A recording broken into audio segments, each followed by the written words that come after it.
Hey everybody, so today I want to talk about Bannon's crusades against the establishment. Bannon said something to the tune that he's gonna primary every single non-Trump-esque or candidate, with I think the exception of Ted Cruz was what he said. I think this is gonna be hugely beneficial, because currently I think the vast majority of reasons why Donald Trump is unpopular in the, what's it called, the polls, is because the Republican Party has been unable to do anything really substantial. They're on their way to tax reform.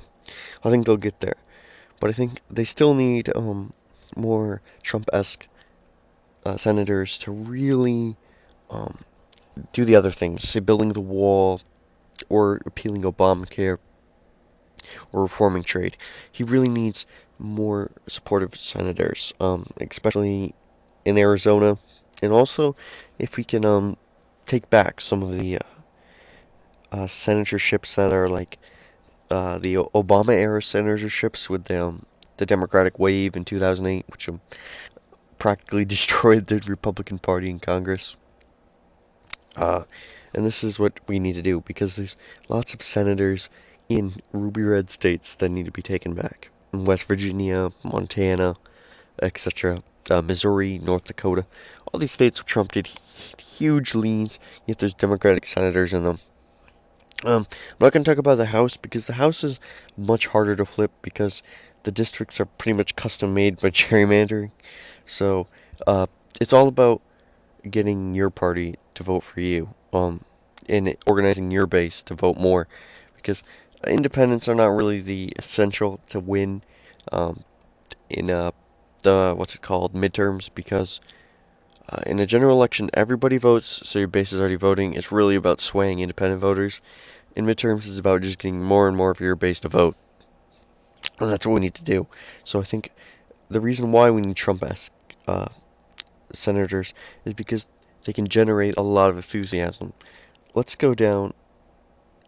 See, like Roy Moore, he was a successful Trump-esque Bannon-backed candidate who was able to generate a lot of enthusiasm and beat the establishment character. So this is what we need. Somebody who can generate a lot and a lot of enthusiasm for the cause, and that's what we need. So let's go through his list real quick. I'll give you Dr. Kelly Ward in Arizona. She's gonna primary Jeff Flake, who's one of the most unpopular conservative senators, quote unquote. Conservative, not really. He's been very liberal on immigration. I think he's gonna lose if he gets elected. I don't think in the general election against a Democrat, Jeff Flake will stand because he doesn't have the Trump vote, and the Democrats don't like Republicans at all at the moment. I don't think he has any chance. I think that there'll be state loss to the Democrats, and this is why I think we need Dr. Kelly Ward. Bannon generally has a good taste in these people. I think Andrew Breitbart was better than Steve Bannon, but that's just a matter of contention. Um, so Dr. Kelly Ward, I think she'll do well. Kevin Nicholson, there's a Democratic senator in Wisconsin, so I think she could do well. But it's really about energizing the base, and if she can do this, I think the fact that she's married to a Marine may help her. Um, I think hopefully she does well.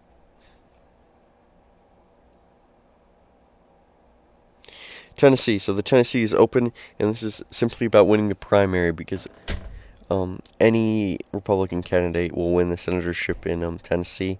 Bob Corker announced his retirement, which is awesome. So I think that Marsha Blackburn has to win the primary, and I think she can generate a lot of enthusiasm in rural Tennessee.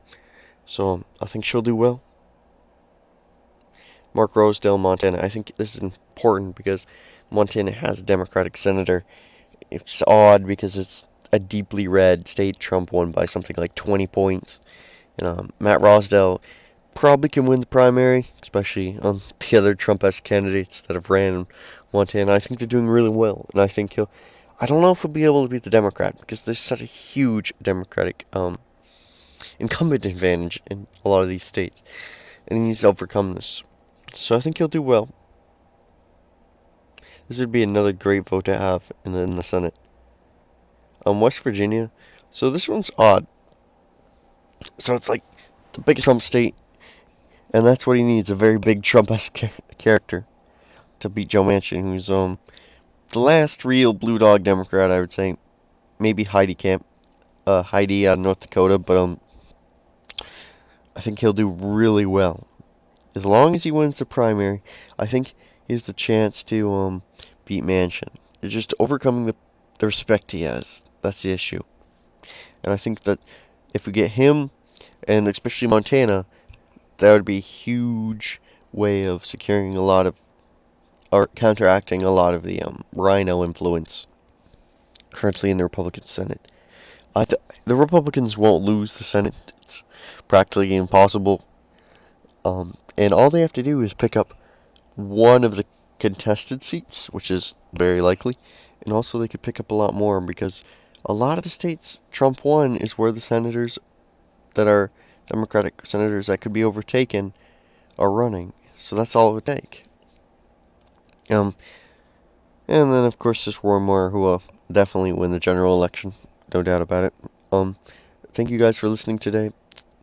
If you guys have any questions, please comment down below or up on my Reddit page.